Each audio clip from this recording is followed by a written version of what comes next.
Ora, bom dia. Quero começar por agradecer ao Roberto e ao Carlos o convite para gravar esta entrevista sobre transdisciplinaridade e complexidade.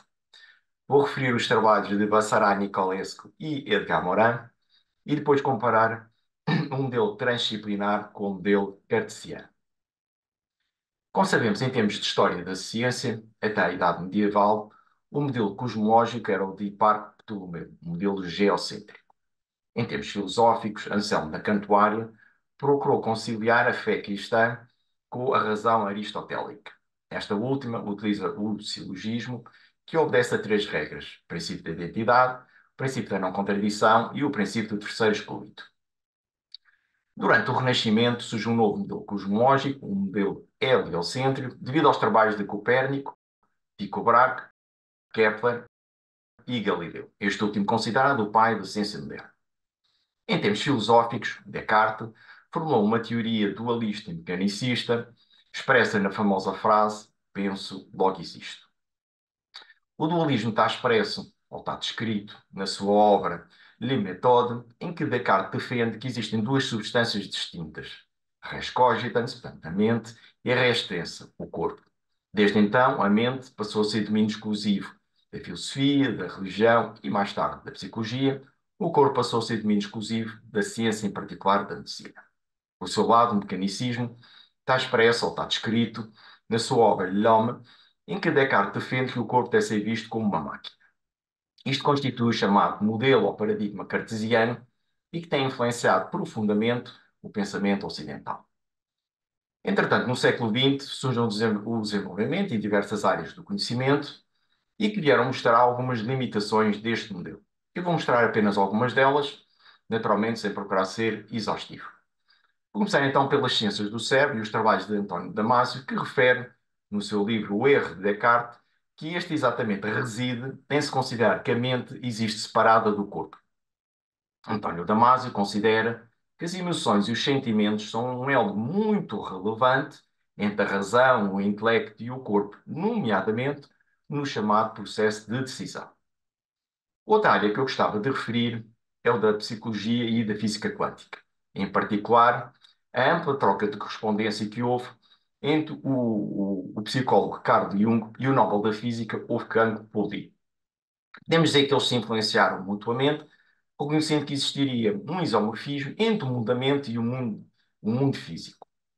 Como sabemos, na psicologia junguiana existe um termo chamado arquétipo, que são padrões que por vezes aparecem descritos como figuras gestálticas, portanto, uma superposição de imagens que, de acordo com a nossa observação, assim podemos ver uma ou outra. Por seu lado, na física quântica, em particular na experiência da dupla fenda, também podemos ver o aspecto onda ou o aspecto partícula de acordo com a instrumentação montada.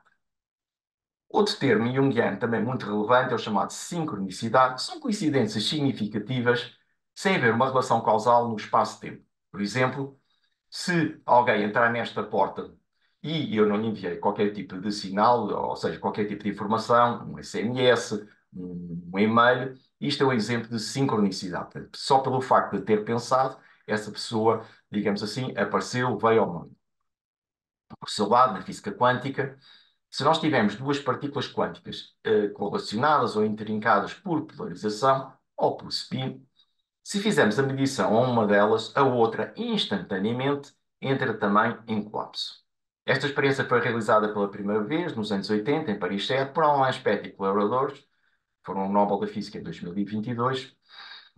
Depois, outra área que eu também gostava de referir é o da biologia, em particular os trabalhos pioneiros de Ludwig von Bertalanffy relativamente ao chamado pensamento sistémico. Ele considera que os sistemas são constituídos por partes e que estas se relacionam entre si direta ou indiretamente.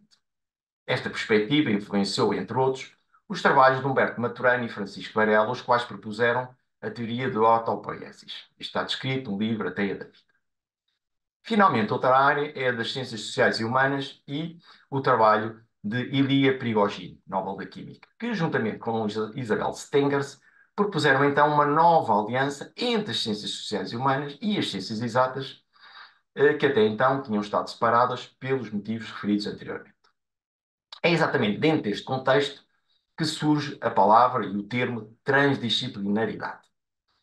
Eu vou referir um breve texto que foi elaborado no último Congresso Mundial, que ocorreu em 2020-21 na Cidade do México, e que refere a sua história.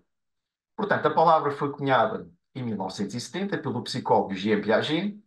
As suas bases axiomáticas, portanto, os seus pilares, foram formulados pelo físico Vassarai Nicolescu, o qual também fundou o CIRET, que é um Centro Internacional de Pesquisa ou de Investigação Transdisciplinar, sediado em Paris. Nos anos 90 tem então lugar o primeiro Congresso Mundial de Transdisciplinaridade, aqui em Portugal, no Convento da Rábida, e em 2005 tem lugar o segundo Congresso Mundial em Vitória, no Brasil. Entre estes congressos mundiais, naturalmente, existiram diversos congressos internacionais igualmente relevantes, como aquele que ocorreu em 2018 em Cluj-Napoca, na Roménia, intitulado Being Transdisciplinary. O objetivo foi abordar os problemas da sociedade contemporânea, por exemplo, as alterações climáticas, a igualdade de género, os desafios da inteligência artificial, entre outros, de acordo com o modelo transdisciplinar. Também surgiram os primeiros doutoramentos, através deste modelo, uns mais vocacionados para as áreas das engenharias, coordenado por Attila Ertas, da Universidade de Austin, nos Estados Unidos, outros mais como a vertente das ciências sociais e humanas, coordenado por Paolo Urufis, da Universidade de Florença e Itália. Este último, aliás, tem o patrocínio ou o apoio da Unesco. Vamos então agora ver os três axiomas da transdisciplinaridade formulados por Vassarai Nicolescu. É o axioma ontológico, o axioma lógico e o axioma epistemológico. Vamos ver então o primeiro. O primeiro diz-nos que, num modelo transdisciplinar, o sujeito que investiga está interligado com o objeto investigado. Mais, o sujeito tem acesso a vários níveis de percepção e por isso é que existem vários níveis de realidade. Por outras palavras, à medida que a percepção do sujeito se expande, os níveis de realidade também aumentam.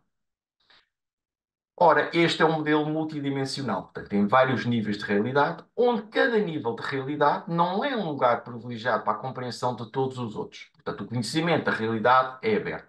Isto está de acordo com o chamado teorema de Gödel, ou teorema da incompletude. Outra consequência que também tiramos daqui é de que o conhecimento é tanto exterior quanto interior. Isto é, o conhecimento do universo e o conhecimento do ser humano apoiam-se mutuamente. Vamos agora ver o segundo axioma, o chamado axioma lógico. Ele começou a ser abordado ou trabalhado por Stefan Diopask e depois foi aprofundado por Vassarai Nicolescu. E o que nos diz é que existe um termo T que faz a união entre os opostos, mas ele existe noutro nível de realidade. Ele é designado por terceiro incluído, included third. Temos aqui um livro de Vassarai Nicolescu, entre outros, From Modernity to Cosmodernity. Portanto, até à modernidade, o modelo utilizado para a inquirição, para a investigação, foi o modelo cartesiano. Na sociedade contemporânea, temos o modelo transdisciplinar. Vamos então agora ver o último axioma, que é o axioma epistemológico, que lida com a chamada complexidade. Existem diversos tipos de complexidade. Uns têm a ver com a natureza do espaço-tempo, outros têm a ver com a dimensão, com a escala. Aqui, por uma questão de simplicidade, eu vou abordar o pensamento de Edgar Morin e a noção de interdependência. Como nós podemos ver pelo esquema seguinte, diz-nos Edgar Morin que o modelo cartesiano reduziu o complexo ao simples, eu chamo isto de pensamento simples, através de um tipo de inquirição que é fragmentado, monodisciplinar e unidimensional. Ou seja, no modelo cartesiano, o sujeito que investiga está separado do objeto investigado. Portanto, é um modelo binário, sujeito-objeto. No modelo transdisciplinar, é um modelo ternário, sujeito, objeto e terceiro incluído, ou terceiro escondido. Ele, portanto, vai complementar um modelo, digamos assim, aquilo que foi dito por Vassarai Nicolescu. Ele diz-nos que, entre os níveis de realidade, existe uma área de não resistência correspondente ao sagrado e que não é racionalizável. Aqui existe o chamado terceiro escondido, o hidden third, que faz a união entre os supremos opostos. Esta área é uma área onde existe simetria e não tempo. Então é necessário haver uma quebra na simetria para ser gerado os níveis de realidade e o tempo. Por outras palavras, podemos dizer que o terceiro escondido é que dá significado ao terceiro incluído. Temos aqui um livro, ou um dos livros de Edgar Morin, On Complexity, em que ele aborda, entre outros tópicos, a questão do modelo transdisciplinar. Ele diz-nos que não é a quantidade de informação por si só que pode dar um conhecimento pertinente, mas antes a capacidade de colocar essa informação dentro do seu contexto. Por exemplo, se nós tivermos uma frase em língua estrangeira, não é suficiente eu pegar num dicionário e ver cada uma das palavras, o significado delas separadamente. É necessário verificar o modo como elas se interligam para ter uma ideia global daquele sentido daquela palavra, daquela frase. Finalmente, um agradecimento naturalmente aos editores e à pessoa que permitiu, digamos assim, mostrar as fotos nesta nossa conversa e uma breve bibliografia desta nossa conversa. Obrigado pela vossa atenção. Se você gostou desse vídeo, dê um like, compartilhe. Aproveite para assinar o canal e ative as notificações.